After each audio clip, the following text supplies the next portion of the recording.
الحمد لله رب العالمين والصلاة والسلام على سيد الأنبياء والمرسلين محمد وآله وأصحابه أجمعين. أما بعد فأعوذ بالله من الشيطان الرجيم.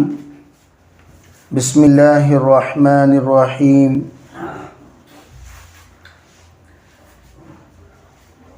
إلا الذين آمنوا وعملوا الصالحات وتواصوا بالحق وتواصوا بالصبر.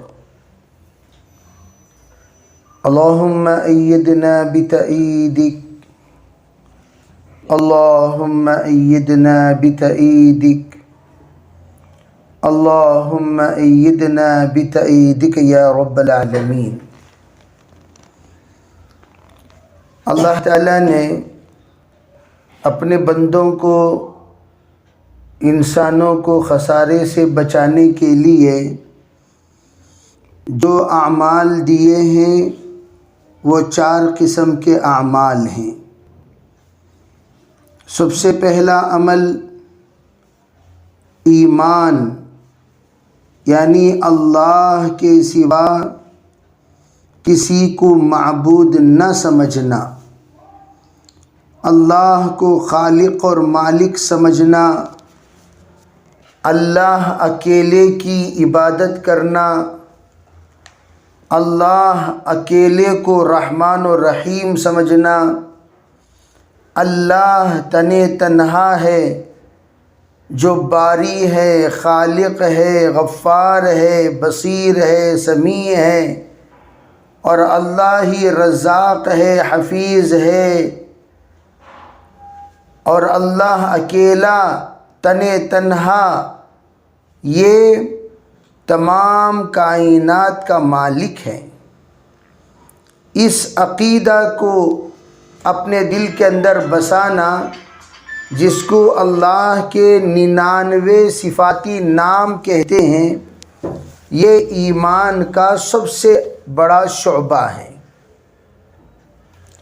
اسی لیے کہا گیا کہ جب ایمان لائے ہیں تو ایمان کے ساتھ ایمان کے تمام اجزاء کو بھی ماننا چاہیے.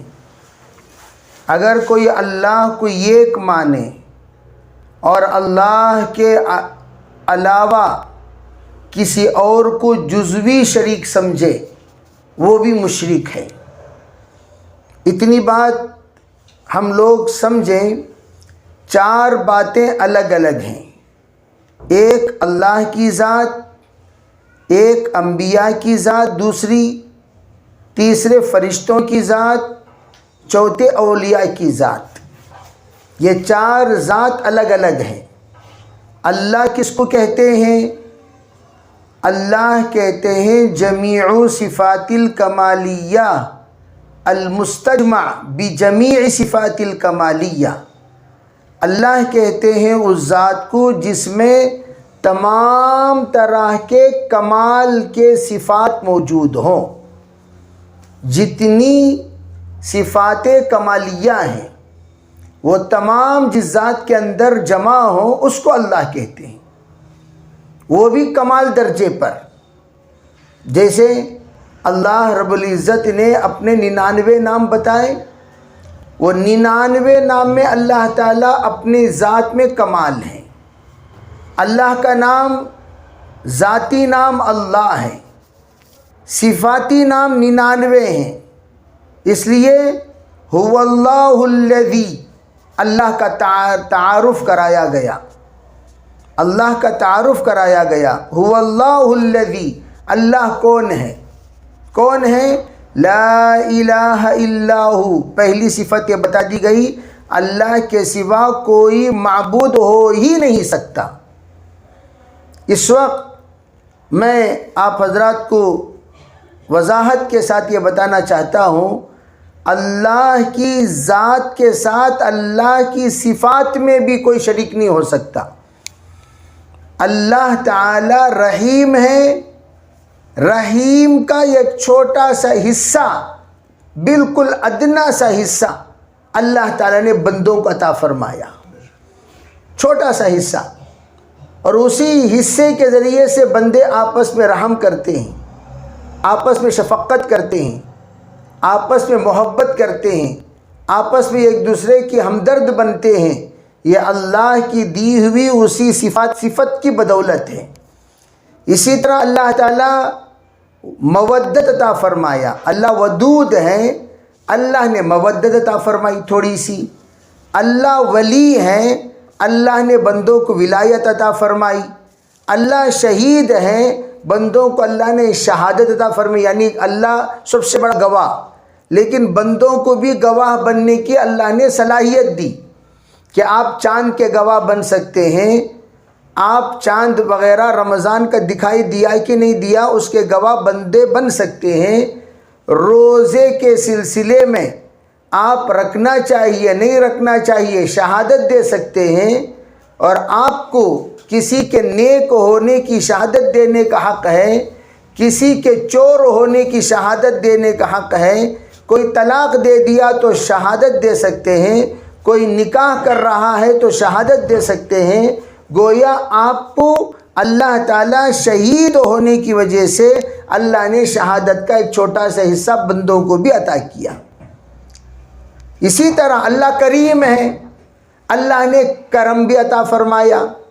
کریم کے 3 معنی ہوتے ہیں، ایک ہے شریف، نمبر 2 سخاوت، نمبر 2 انتہائی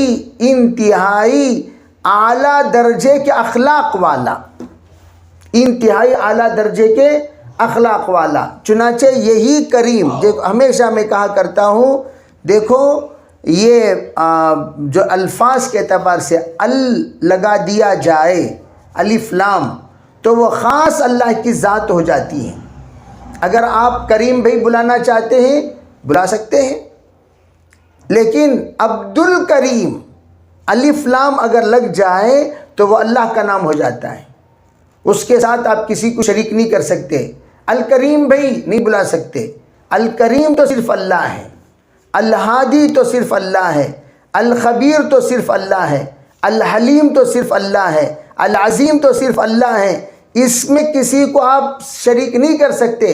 السلام صرف اللہ ہے، لیکن آپ سلام بھائی بول سکتے ہیں، سلام بھائی بلایا اجازت ہے، حلیم بھائی بلانے کی اجازت ہے، کریم بھائی بلانے کی اجازت ہے، جلیل بھائی بلانے کی اجازت ہے۔ اسی طریقے سے آپ کسی کو شہید بھائی بلانے کی اجازت ہے، لیکن الشہید یہ اللہ ہے۔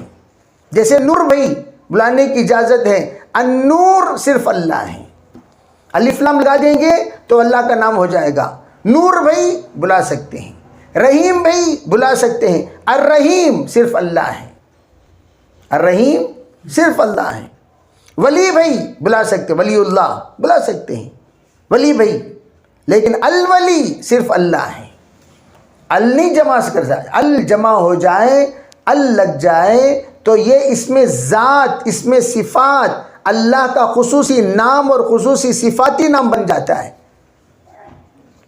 تو ال لگا کر آپ کسی کا نام پکار نہیں سکتے۔ لیکن دیکھیے اللہ تعالیٰ نے حلیم کی صفت بندے کو عطا فرمایا۔ حضور علیہ السلام نے فرمایا ان الحلیم کاد ان یکون نبیا، جس کے اندر انتہائی بردباری کی صفت پیدا ہو جائے اللہ تعالیٰ اسے عنقریب نبی بنا دیتا ہے۔ تو وہ بردباری پیدا کرنے کے لیے بکریاں چرایا جاتا ہے۔ بکریاں اللہ جو چرواتے تھے انبیاء سے تاکہ ان کے اندر بردباری پیدا کرے۔ حضرت عمر رضی اللہ تعالیٰ عنہ کے اندر تمام صفات نبوت پائی جاتی تھیں، لیکن حلم نہیں تھا۔ حلم اللہ نے مائنس کر دیا۔ تو اسی لیے کیا فرمایا، لو کان بعدی نبی لکان عمر، میرے بعد اگر کوئی نبی بننے کی صلاحیت رکھتے ہیں تو عمر رکھتے ہیں، لیکن حضرت عمر کے اندر اللہ نے ایک پوائنٹ مائنس کر دی، وہ کون سی؟ حلم والی صفت۔ تو حضرت عمر سے حضور نے فرمایا کہ اے عمر ان الحلیم کاد ان یکون نبیا، تیرے اندر تمام چیزیں ہیں لیکن برداشت کرنے کی صفت نہیں ہے، گرم ہو جاتے ہیں آپ۔ اور یہی اللہ کی طرف سے مینس. اگر آپ کے اندر وہ صفت بھی ہو جاتی تو آپ تو نبی بن جاتے، لیکن اللہ تعالیٰ کو میرے بعد کسی کو نبی بنانا نہیں ہے، اس لیے اللہ نے کسی کو وہ نبوت کے تمام صفات عطا نہیں فرمائے، کوئی نہ کوئی کمی ہوگی. تو الغرض میں یہ عرض کر رہا ہوں، یہ جو اللہ کے جتنے اسماء حسنی ہیں، یہ تمام اسماء حسنی یہ اللہ تعالیٰ کی صفات. بعض چیزوں میں اللہ نے بندوں کو شریک بنا لیا، یعنی کیا مطلب؟ بندوں کو حصے دار بنا لیا، کہ تم بھی اس میں حصے دار ہو، تم بھی اس میں حصہ لے سکتے ہو. جیسے کریم میں نے بتایا، حضرت نبی علیہ السلام نے پوچھا سب سے بڑا کریم شریف خاندان کون سا ہے؟ صحابہ نے عرض کیا کریم ابن الکریم. فرمایا کون ہے وہ؟ فرمایا کریم ابن الکریم ابن الکریم ابن الکریم ابن الکریم. کون ہے؟ یوسف ابن یعقوب ابن اسحاق ابن ابراہیم. اسحاق ابن ابراہیم. تو کیا پتا چلا؟ کریم کی جو صفت ہے وہ اللہ جل جلالہ امن والہ نے انبیاء علیہم السلام کو عطا فرمایا، وہ جزوی اعتبار سے، کلی اعتبار سے نہیں. اسی طرح میں یہ بتانا چاہتا ہوں، الا الذین آمنوا، اللہ پر ایمان لانا. ایک ہے اللہ کی ذات پر ایمان لانا، اللہ کی بات پر ایمان لانا. یہ دونوں، اللہ کی ذات پر بھی ایمان لانا ہے اور اللہ کی بات پر بھی ایمان لانا ہے. اگر کوئی ذات پر ایمان لایا، بات پر ایمان نہیں لایا تو وہ بھی مومن نہیں ہو سکتا. یعنی اللہ نے اپنے کلام میں جو جو ماننے کو کہا ان تمام باتوں کو ماننا چاہیے. اگر کوئی ایک مانتا ہے دوسری نہیں مانتا، دوسری مانتا ہے تیسری نہیں مانتا، تو قرآن پاک کی ایک حرف کا بھی کوئی انکار کرتا ہے تب بھی وہ کافر ہو جائے گا. ایک حرف کا مثلا کیا مطلب؟ وہ یہ کہتا ہے الف لام میم، میں الف کو نہیں مانتا قرآن پاک کی آیت. عربی قرآن پاک کی آیت کا حصہ میں کسے نہیں مانتا؟ الف کو نہیں مانتا. الف لام میم الف ہے، اس الف کو نہیں مانتا. تاہا، اللہ تعالیٰ نے کلام میں تاہا فرمایا، ما انزلنا علیک القرآن لتشقی، میں اسے نہیں مانتا. تاہا کو نہیں مانتا، یاسین کو نہیں مانتا، قاف ہا یا عین صاد کو نہیں مانتا، نون کو نہیں مانتا، صاد کو نہیں مانتا، ایک حرف کو نہیں مانتا، تب بھی وہ اسلام سے خارج ہو جائے گا. کیوں؟ اللہ نے، اللہ کی ذات حفاظت کرنے والی، اللہ کی بات کیا؟ اِنَّا نَحْنُ نَزَّلْنَا الذِّكْرَ وَإِنَّا لَهُ لَحَافِظُونَ. ہم ہی اس قرآن کی حفاظت کرنے والے ہیں. جب اللہ کہہ رہا ہے ہم اس قرآن کی حفاظت کرنے والے ہیں، آپ کو شک کرنے کا کوئی حق نہیں بنتا. آپ شک کر رہے ہیں، اس کا مطلب یہ ہے کہ اللہ کی ذات پر ایمان ہے، اللہ کی بات پر ایمان نہیں ہے. بھائی اللہ کی ذات پر ایمان ہے اور اللہ کی بات پر ایمان نہیں ہے، تو پھر آپ اسلام سے خارج ہو جائیں گے. خیر، میں یہ عرض کر رہا تھا کہ ہم اللہ کی ذات پر بھی ایمان لانا ہے اور اللہ کی بات پر بھی. تو ایک تو چیز الا الذین آمنوا. اچھا، اللہ نے جس کو ماننے کو کہا ان کو بھی ماننا ہے. ایک ہے اللہ نے کہا مجھے مانو، اطیعوا اللہ، تو ہمیں اللہ کی اطاعت کرنی ہے.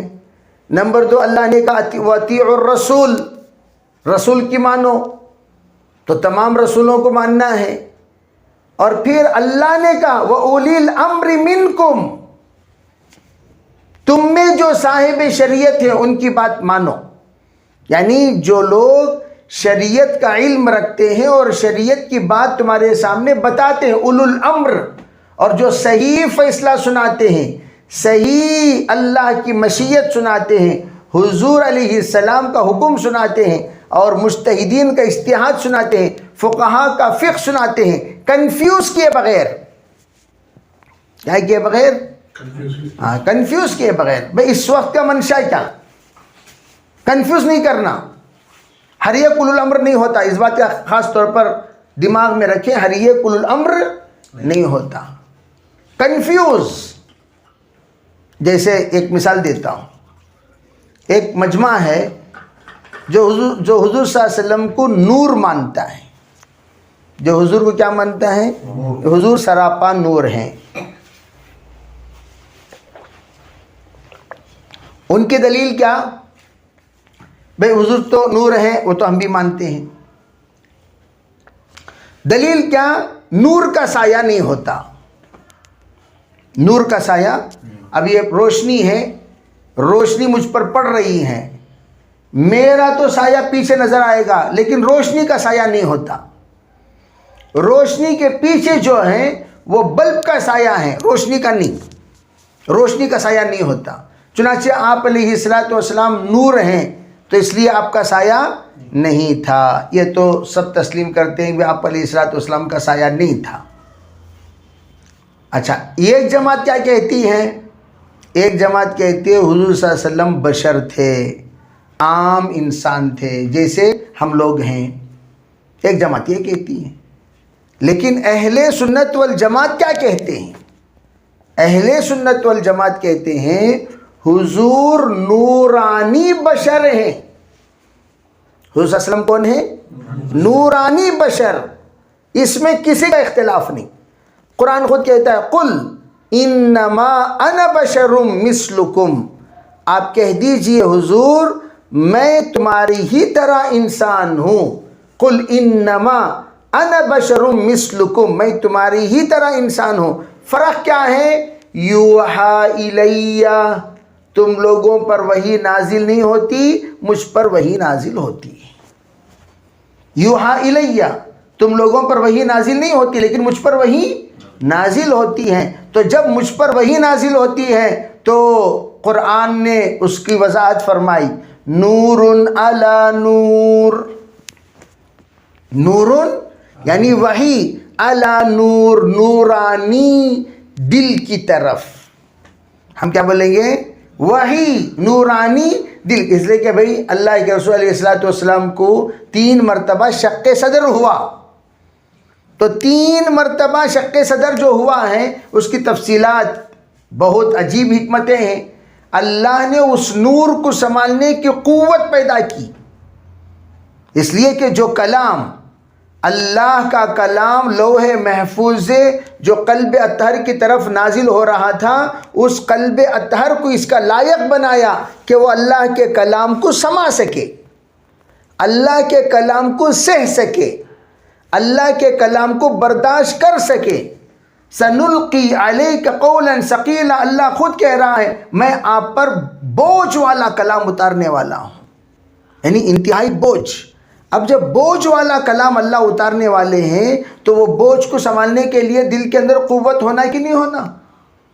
تو اللہ نے شکر صدر فرما کر اس کو ایمان اور حکمت سے بھر کر اس لائق بنا دیا کہ وہ تمام کلام کو برداشت کرنے کے اللہ نے قوت پیدا کر دی. اب کلام اللہ کو دل برداشت کر رہا ہے. اور پھر جناب رسول اللہ صلی اللہ علیہ وسلم نے کیا فرمایا؟ اللہ نے مجھے قرآن بھی عطا کیا، وَمِثْلَهُ مَعَهُ، قرآن کے ساتھ اللہ تعالیٰ نے اس سے تعلق رکھنے والی باتیں بھی عطا کی. قرآن خالی قرآن نہیں، قرآن کی تشریح، قرآن کی توضیح، قرآن کی وضاحت، قرآن کا انطباق، کس کس پر یہ آیت کا انطباق ہو سکتا ہے، یہ آیت کس پر لاگو کی جا سکتی ہے، یہ پورے قرآن سے متعلق جتنی باتیں ہیں سب اللہ نے بتا دی حضور کو. تو میں یہ عرض کر رہا ہوں کہ ہم جو اِلَّا الَّذِينَ آمَنُوا کہتے ہیں، بھئی وہ لوگ جو ایمان لائے. ایمان کس کس پر؟ اللہ پر، اللہ کی ذات پر اور اللہ کی بات پر، اللہ کی ذات پر اور اللہ کی بات پر. اب کنفیوز نہ کرے جو میں نے کہا. ارے بھئی ایسے لوگوں کو ماننے کا بھی اللہ نے حکم دیا، اطیعوا اللہ، اللہ کی مانو، اطیعوا الرسول وَأُولِي الْأَمْرِ مِنْكُمْ. وہ کیا کہتے ہیں؟ اولو الامر. اولو الامر اللہ کے حکم کا صحیح مطلب بیان کرتے ہیں. اللہ کے حکم کا مطلب یہ ہے کہ اللہ کے رسول نور ہیں، اپنے صفات کے اعتبار سے، بشر ہیں اپنے ذات کے اعتبار سے. یعنی بدن بشری بدن کون سا؟ بشری. اندر صفات نوری. وہ اس کے نتیجہ کیا؟ حضور صلی اللہ علیہ وسلم کے بدن سے نکلنے والا پسینہ خوشبودار. حضور کا بول و براز کسی نے، اللہ کے رسول علیہ الصلوۃ والسلام کا بول و براز کبھی بدبودار نہیں.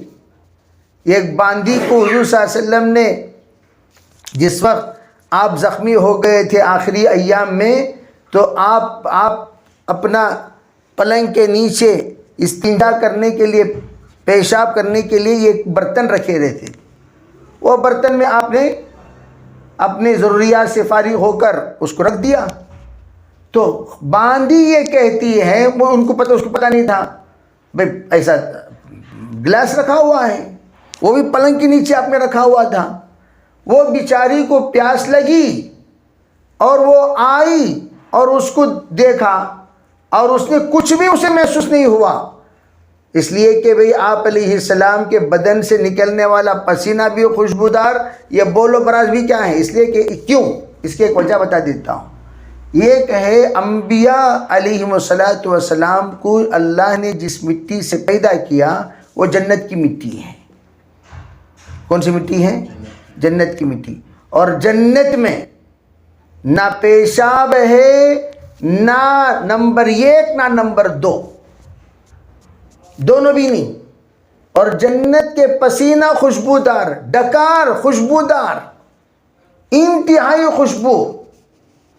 وہاں سراپا آدمی جنتی بدن والا سوئے گا ہی نہیں. اللہ کے رسول علیہ الصلوۃ والسلام سے جس وقت پوچھا گیا حضور آپ آرام کیے، بغیر وضو کیے کہ نماز پڑھنے کے لیے چل دیے، تو آپ نے کیا فرمایا؟ میری آنکھ بند رہتی ہے، دل کبھی سوتا نہیں. یہ صرف حضور کی خصوصیت، اس پر سب لوگ عمل کرنے کی اجازت نہیں ہے. بھئی کیا تمہارا بدن جنتی بدن ہے دل جاگے رہنے کے لیے؟ جیسے بعض لوگ بھئی سونے کو ناقص وضو نہیں سمجھتے. یہ حضور کی اس حدیث کو رکھ کر بعض لوگوں نے کیا سمجھا، یہ ہمارے واسطے بھی ہے، وہ بھی سوتے ہو کھڑے ہو کر نماز پڑھتے. ارے اللہ کے بندے، حضور علیہ السلام کی یہ خصوصیت ہے، سب کے لیے نہیں. حضور کی خصوصیت، سب کے لیے اس کی اجازت نہیں ہے. آپ علیہ الصلوۃ والسلام کی ذات جنت والے بدن والی ذات ہے، جس کی وجہ سے اللہ کے رسول علیہ السلام نے فرمایا تم لوگ میری طرح بننے کی کوشش نہ کرنا. پوچھا حضور آپ روزہ رکھتے ہیں بہت زیادہ، کبھی آپ افطار، میں روزہ بھی رکھتا ہوں، افطار بھی کرتا ہوں، بغیر سحری کے بھی روزہ رکھ لیتا ہوں، تم لوگوں کی اجازت نہیں ہے. کیوں؟ حضور نے کہا یطعمنی ربی ویسقینی، مجھے ڈائریکٹ اللہ کھلاتا بھی ہے پلاتا بھی ہے. تمہیں کھلاتا پلاتا ہے؟ تم لوگوں کو میں نے تسحروا کہا، تم سحری کیا کرو، میرے بارے میں مت سوچا کرو. آپ رکھتے نا، بھائی میں رکھتا ہوں. حضرت عائشہ رضی اللہ تعالی عنہا ایک مرتبہ حضور کی وصال پر یہ کہنے لگی کہ تم میں حضور کی طرح ہے کون؟ حضور کی طرح ہے کون؟ تم لوگ حضور صلی اللہ علیہ وسلم کی زندگی کی طرح گزارنا چاہتے ہو، کیسا گزار سکتے ہو؟ حضور کی طرح تم میں ہے کون؟ یعنی کیا مطلب؟ بتانے کا منشا کیا تھا؟ حضور علیہ الصلوۃ والسلام رات میں کھڑے ہو کر پیر ورم آنے تک نماز پڑھتے تھے. کیا تم میں کوئی طاقت رکھتا ہے اس بات کی؟ اور آپ علیہ الصلوۃ والسلام کو اللہ نے جنتی طاقت عطا فرمائی تھی، جنتی طاقت. تو میں اس لیے عرض کرنا چاہتا ہوں کہ یہ جو واقعہ پیش آیا، یہ واقعات یہ بتاتے ہیں حضور صلی اللہ علیہ وسلم کا جو بدن ہے وہ نورانی بدن. خود حضرت شیمہ کا مشہور روایت ہے، وہ کہتی ہیں کہ میں بچپن میں، جب حضور صلی اللہ علیہ وسلم بچپن میں ان کے ساتھ رہتے تھے، میں کئی مرتبہ ان کی صفائی کے لیے میں جاتی تھی. میری زندگی میں کبھی ان کا بول و براز دکھائی ہی نہیں دیا. میں جاتی تو کیا دیکھتی ہوں؟ جگہ خشک ہے. میں جاتی تو کیا دیکھتی ہوں؟ جگہ خشک ہے. ہاں بھئی یہاں پر بول و براز جب کیے ہیں تو کچھ نہ کچھ تو نشانی ہونی چاہیے، کوئی نشانی نہیں. اور وہاں سے خوشبو مہکتی تھی. الغرض میں یہ عرض کرنا چاہتا ہوں کہ حضور صلی اللہ علیہ وسلم کے سلسلے میں ہمارا جو عقیدہ ہے وہ آپ نورانی بشر ہیں. آپ کیا ہیں؟ نورانی بشر. اور حضور صلی اللہ علیہ وسلم کو اللہ نے نورانی بشر کیوں؟ اس لیے کہ بشر کے لیے آپ رہبر بن کر آئیں، بشر کے لیے آپ رہنما بن کر آئیں، بشر کے لیے آپ آئیڈیل بن کر آئیں. تو بشری تقاضا ما لہذا الرسول یاکل الطعام و یمشی فی الاسواق، کیا ہو گیا اس رسول کو، کھانا کھاتے ہیں اور بازار میں چلتے ہیں. بازار میں جانے کی آپ کو ضرورت نہیں تھی، تجارت کی آپ کو ضرورت نہیں تھی. بے اللہ نے تو پہاڑوں کو پیچھے پیچھے چلانے کو کہہ دیا، لیکن آپ نے فرمایا میں یہ چاہتا ہوں کہ نبی مسکین یعنی غریب نبی بن کر زندگی گزارو. امیر نبی نہیں بلکہ غریب نبی، عربی غریب نبی، غربت آپ نے اختیار فرمائی. الغرض میں یہ بتا رہا ہوں الا الذین آمنوا میں جب اللہ نے کہا میری بات مانو، نمبر 2 پر رسول کی بات مانو، نمبر 3 پر اولو الامر کی بات مانو. اب یہاں ایک بات سمجھنے کی ہے کہ یہ اولو الامر کی کیا ضرورت؟ بے اللہ نے کیا حکم دیا، نبی نے کیا وضاحت فرمائی، یہ دونوں کی بات کا منشا کیا ہے وہ اولو الامر بتائیں گے. وہ کون بتائیں گے؟ اولو الامر بتائیں گے. تم خود ڈائریکٹ میں سمجھ جاتا ہوں، میں سمجھ جاتی ہوں، نہیں، اجازت نہیں ہے. جس کو آسانی سے یوں سمجھا گیا تمہاری سمجھ اس وقت تک معتبر نہیں جب تک کہ تمہاری سمجھ صحابہ کی سمجھ سے نہ جوڑے. اب بھائی ہم سمجھے ہیں تو ہم نے اپنے استاد سے سمجھا، انہوں نے ان کے استاد سے سمجھا، انہوں نے ان کے استاد سے سمجھا، انہوں نے ان کے استاد سے سمجھا. سمجھتے سمجھتے سمجھتے سمجھتے سلسلہ آخر میں جا کر صحابہ پر جڑتا ہے 36 واسطوں سے. کتنے واسطوں سے؟ کسی روایت میں 36 واسطہ، کسی روایت میں 32 واسطہ، کسی روایت میں 40 واسطہ، کسی روایت میں 45 واسطہ. بہرحال واسطہ کسی روایت میں 50 واسطے. لیکن 50ویں استاد صحابہ ملتے ہیں، ان کے شاگردوں کے شاگردوں کے شاگردوں کے شاگردوں کی شاگردیت 50ویں نمبر پر، 45ویں نمبر پر، 40ویں نمبر پر، 35ویں نمبر پر ہمیں نصیب ہوئی. تو ہماری سمجھ کی بھی سند ہے کہ نہیں؟ تو یہ سند اصل چیز ہے. جیسے کہ کہا جاتا ہے ارے بھائی بوقت حجت سند ضروری ہے. مانا کہ تم علامہ ہو، فہامہ ہو، مانا کہ تم علامہ ہو، فہامہ ہو، دانشور ہو، لیکن بوقت حجت سند ہے ضروری. کیا مطلب؟ حجت کا جب وقت آئے تو سند. بھئی تمہیں یہ جو گفتگو کر رہے ہیں آپ کی سند کیا ہے؟ کہاں سے سمجھ کر بول رہے ہیں؟ خود بیٹھ کر کمرے میں بیٹھ کر سوچ کر سمجھ کر بول رہے ہیں؟ جتنے لوگ خود سے سوچ گمراہ ہوئے، جیسے ایک گدھا، احمق کو کیا کہتے ہیں؟ ہمیشہ گدھا کہتے ہیں. لیکن اس گدھے کی سمجھ دیکھیے. ایک گدھے نے کہا کہ سجدہ اصل جو کرتے ہیں، ذرا توجہ سے آپ لوگوں کو میں یہ بات کہنا چاہوں گا کہ آج کل انٹرنیٹ کی دنیا ہے. عام طور پر لوگ آن کرتے ہیں، دیندار لوگ بھی آن کرتے ہیں اور جو ان کو سامنے نظر آتا ہے اس کی بات سنتے ہیں. تو کل پرسوں یعنی جمعرات کو مجھے ایک صاحب فون کر کے کہنے لگے مولانا اس وقت سب سے زیادہ عورتیں ایسے ویسے بیان سن کر گمراہ ہو رہی ہیں، اور اس میں یہ خاتون جس کا مقدمہ آپ کے پاس ہفتے کے دن آج میں لاؤں گا، جو بیان سنتے سنتے سنتے اپنے شوہر سے اب وہ خلا مانگ رہی ہیں۔ جب پوچھا گیا کیا، کہا کہ اگر آپ میرے ساتھ رہنا ہے گوہر شاہیب کا کلمہ پڑھیے، اگر میرے ساتھ آپ کو رہنا نہیں ہے میں آپ سے جدا ہوتی ہوں، مجھے خلا دے دیجیے۔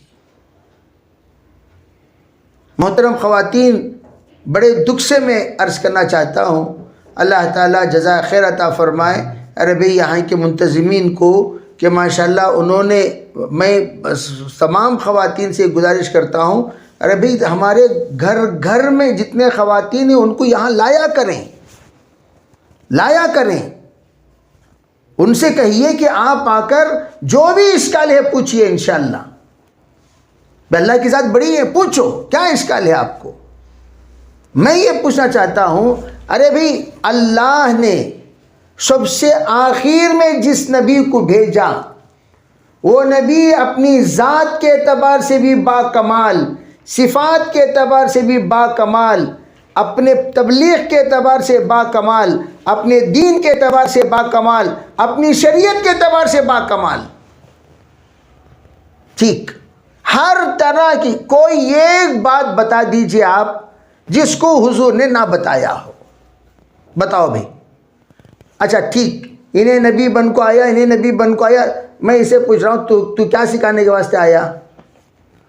تو نبی بن کو آیا نہ بھی، ارے بھئی 30 جھوٹے نبی پیدا ہوں گے ہیں، وہ کمبخت بھی نبی کے دعویٰ کرتے ہیں لوگ، نبی کے دعویٰ چھوڑ کر نعوذ باللہ وہ خدا کا دعویٰ بھی کر بیٹھا، اس کی چکنی باتوں میں سب کے سب پسلتے چلے گئے۔ تو ان سے پوچھئے آپ جناب کیا سکھانے کے لیے آئے؟ اللہ کے رسول صلی اللہ علیہ وسلم عبادت سکھا چکے، تمام ریاضت سکھا چکے، تمام مجاہدے سکھا چکے، تمام معاشرات، تمام معاملات، تمام اخلاق، اللہ نے اس کی سند دے دی، الیوم اکملت لکم دینکم اتممت علیکم نعمتی ورضیت لکم الاسلام دینا۔ جب اللہ نے تکمیل فرما دیا دین کو، تم جو آئے ہو کیا سکھانے کے لیے آئے ہو؟ نیٹ میں عورتوں نے بیان دیکھ کر اس وقت ان کا دماغ اتنا خراب ہو گیا کہ اس وقت 3 طرح کے فتنے سب سے زیادہ چل رہے ہیں، ایک گوہری فتنہ، ایک ملت ابراہیمی فتنہ، وہ ابھی لوگ نہیں جانتے ملت ابراہیمی فتنے کو، اور تیسرے ایک ہے شکوک و شبہات اسلام میں پیدا کرنے کا فتنہ۔ اللہ تعالی ہمیں شریعت کو کی حفاظت فرمائے۔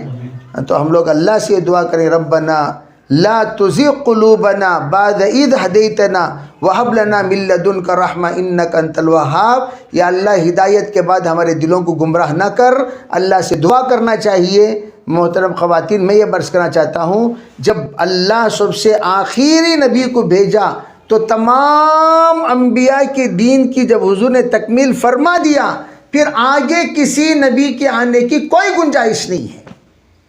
اگر گنجائش ہوتی تو حضرت عمر کو اللہ نبی بناتا، حضرت عمر کو بھی ایک پوائنٹ میں مائنس کر دیا اللہ نے، نبی نہیں بنے گے کوئی، قیامت تک کوئی نبی نہیں۔ اور میں ایک اور بات آپ حضرات سے عرض کرنا چاہتا ہوں، جس وقت معراج کے موقع پر نماز ہوئی، عرب معراج کے موقع پر آپ صلی اللہ علیہ وسلم امامت فرمائے اور تمام انبیاء ان کی اقتداء فرمائے، تو حضور نے یہ بتا دیا عملی طور پر، تا قیامت اگر کسی کی امامت رہے گی تو وہ میری، بس کسی نبی کی امامت بھی نہیں رہے گی۔ عربی ولی تو دور کی بات، شہید تو دور کی بات، صدیق تو دور کی بات، کسی نبی کی بھی امامت نہیں رہے گی، سب کی امامت ختم، اب تم سب مقتدی ہو۔ چنانچہ تمام انبیاء علیہم السلام کی شریعت ان کے زمانے میں ختم ہو گئی۔ اب جو قیامت کے دن نبی الانبیاء بن کر جو رہیں گے وہ صرف جناب محمد رسول اللہ صلی اللہ علیہ وسلم کی ذات، اس لیے کوئی بھی نبی سفارش کے لیے آگے نہیں بڑھیں گے، آخر میں آگے بڑھیں گے تو کون؟ حضرت نبی اکرم صلی اللہ علیہ وسلم، ان کی نبوت ختم، سب کی نبوت ختم. جب نبیوں کی نبوت ختم تو جھوٹوں کا تو سوال ہی پیدا نہیں ہوتا. جھوٹوں کا تو سوال ہی پیدا نہیں ہوتا. اور میں ایک عام سمجھداری کے بات سمجھنے کی یہ کہتا ہوں کہ جب کسی کا خاتمہ ہوتا ہے تبھی وراثت تقسیم ہوتی ہے. ملکیت جب ختم ہوتی ہے تبھی وراثت. تو کسی بھی زمانے کے علماء کو وارث نہیں بنایا گیا. تو تمام انبیاء کی جب نبوت ختم ہو گئی تو انبیاء نے کیا کہا؟ العلماء ورثۃ الانبیاء. اب علماء وارث ہوں گے. وراثت تقسیم ہو گئی. جب علماء وارث ہوں گے تو علماء میں وراثت تقسیم ہو گیا. اور علماء کا کام کیا؟ انبیاء علیہ السلام کی عصمت کی، عزت کی، نبوت کی حفاظت کرنا، امام الانبیاء کے ختم نبوت کی حفاظت کرنا. یہ سب ذمہ داری کس کے ذمہ آ گئی؟ علماء کے ذمہ جب آ گئی تو پھر یہ چلر لوگ کون ہیں؟ یہ چلر لوگ کون ہیں بھائی؟ تو وہ جاہل. اس لیے میں آپ سے یہ کہنا چاہتا ہوں کہ کل میں حدیث بیان کر رہا تھا. حدیث پاک میں جو ہے رات کا ایمان والا صبح کافر ہو جائے گا، صبح کا ایمان والا شام کو کافر ہو جائے گا. میں سوچ رہا تھا ایک زمانے سے کہ بھی رات کا ایمان والا صبح، ایک بات تو میں کہتا تھا خوابوں سے لوگ گمراہ ہو جائیں گے. اب چند سالوں میں یہ بات صاف نظر آ رہی ہے. رات کو سب سے زیادہ لوگ موبائل دیکھتے ہیں. رات کو سب سے زیادہ کس کا بیان؟ دیندار لوگ. آپ حیرت میں پڑ جائیں گے. ہمارے دعوت کے ساتھی تو دور کی بات، علماء اکرام اس کمبخت کے بیان کو سن کر فارورڈ کرتے تھے. دیکھو بھائی کیسی تشریح کر رہا، کیسی وضاحت کر رہا. جائے اس کا لباس ٹی شرٹ والا اور فرینچ داڑھی والا، بغیر ٹوپی کے وہ منحوس. اب چلتے چلتے اب جبہ ٹوپی سب پگڑی بھی آ گئی ہے آج کل. سمجھ رہے ہیں؟ قرآن ڈھنگ سے دیکھو. اللہ تعالیٰ ہمیشہ کو ایک چیز دیتا ہے تو ایک چیز چھین لیتا ہے. اقرأ بسم ربک الذی خلق. ہم پڑھتے کہ نہیں پڑھتے؟ وہ کیسا پڑھتا ہے؟ اقرأ باسم ربک الذی خلق. کیا پڑھ رہا ہے؟ باسمی. مان سمجھ جاؤ اس کا علمی معیار کتنا ہے. سمجھے کیا بھائی؟ اقرأ باسمی پڑھنا چاہیے. وہ کیا پڑھتا ہے؟ اقرأ باسمی. خیر میں یہ بتا رہا تھا، وہ یوں کہہ رہا ہے ایک چیز، سجدے کا مقصد دل کے اندر کا نفس کو جھکانا. جب آپ سجدہ کریں گے تو نفس جھکتے وہ یوں کہہ رہا ہے، نفس یہ شیطان کی اولاد جو ہمارے اندر موجود ہیں وہ سجدہ کرتے ہم جب نفس کو جھکاتے اسے گراتے جب وہ نفس سے مطمئنہ ہو جائے گا، یعنی ٹوٹلی نفس تابعدار ہو جائے گا، مطمئنہ ہو جائے گا، جب وہ مکمل اصلاح پالے گا، پھر سجدے کی کیا ضرورت. جب اصلاح ہو گیا تو سجدے کی. میں یہ پوچھتا ہوں کہ بھئی وہ اصلاح آ کر صدیق اکبر کو نہیں ہوا تھا کیا؟ نعوذ باللہ من ذالک سرکار دو عالم صلی اللہ علیہ وسلم کے آخری زمانے تک بھی نہیں ہوا تھا؟ کیا پاگل ہم بکے سکا بک رہے ہیں پاگل لوگ. صاف نماز کا انکار، کافر ہیں. ایسے لوگوں کا بیان سننا بھی گناہ کبیرہ ہے. میں تو کہتا ہوں آپ اگر ایسے ویسے ویڈیو دیکھ لیے تو آپ کا ذاتی اعتبار سے گنہگار ہوں گے، آپ کا ایمان خطرے میں نہیں پڑے گا. آپ ایسے لوگوں کی ویڈیو دیکھو گے آپ کا ایمان بھی خطرے میں پڑا، اسلام بھی خطرے میں پڑا، آپ ہر اعتبار سے خطرے میں پڑ گئے. آپ دائرے اسلام ہی سے نکل کر کافر ہو گئے. اللہ سب کی حفاظت فرمائے. اگر کوئی اس طرح کے ویڈیوز وغیرہ، میں اسے کہتا ہوں کیا دیکھنا کیا نہیں دیکھنا. میں کبھی کبھار ناراض ہو جاتا ہوں. ایسے ویسے لوگوں کے بیانات سنو مت. ایسے ویسے لوگوں کے سختی کے ساتھ پابندی. جو ہمارے علماء اکرام ہیں ان کی بات، ان کے علاوہ کسی کی چاہے، اچھا آج کل لوگ سامیوں کے بھی بیانات سننے لگے. کس کے بیانات؟ انہیں ایک حل بتا رہا. ایک جاہل انسان آ کر بول رہا ہے صاحب وہ خیر یوگا تو کر رہے تھے وہ لوگ، آخر کہہ رہا انہوں نے ایک بھجن بولے، وہ بھجن پڑھے ہمیں پڑھ سکتی ہیں کیا؟ اس طرح انٹرنیٹ کے زمانے میں گھر بیٹھے بیٹھے، کوئی گھر کو نہیں آ رہا، بیٹھے بیٹھے گمراہ ہو رہے ہیں. اس لیے میں ادباً کہہ رہا ہوں الا الذین آمنوا، یہ کوئی معمولی شرط نہیں ہے، اس کو آپ معمولی شرط نہ سمجھیں.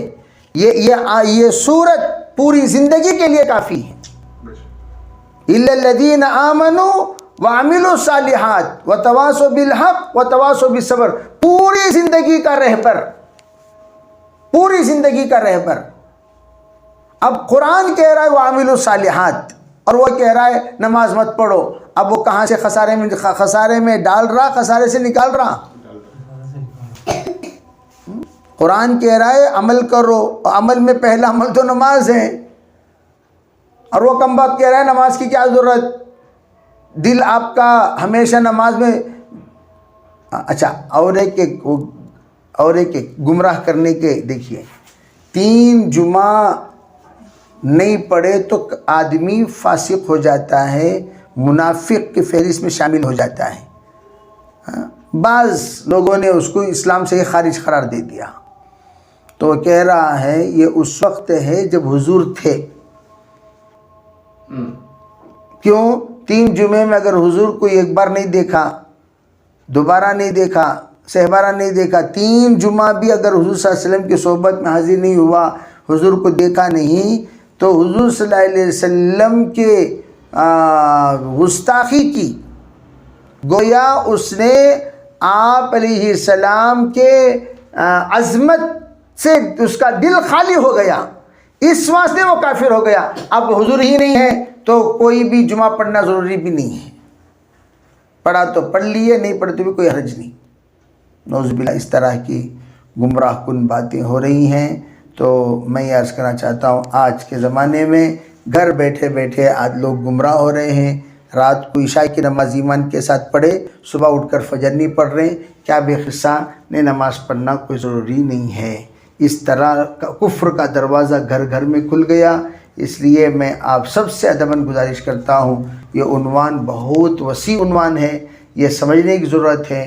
اس کے لیے میں ہمیشہ کہا کرتا ہوں بھئی جو بات سمجھ میں نہیں آئے فَاسْأَلُوا أَهْلَ الذِّكْرِ إِن كُنتُمْ لَا تَعْلَمُونَ، نہیں جانتے ہیں تو کچھ، جیسے کہ میں تنعیم کی بات بتائی، تنعیم کے سلسلے میں جو گزشتہ سوال آیا، بار بار سوال آ رہا ہے، کوئی نہ کوئی وہاں حرکت کر رہا ہے، پریشان کر رہا ہے آپ کو، تبھی تو آپ پریشان ہو رہے ہیں.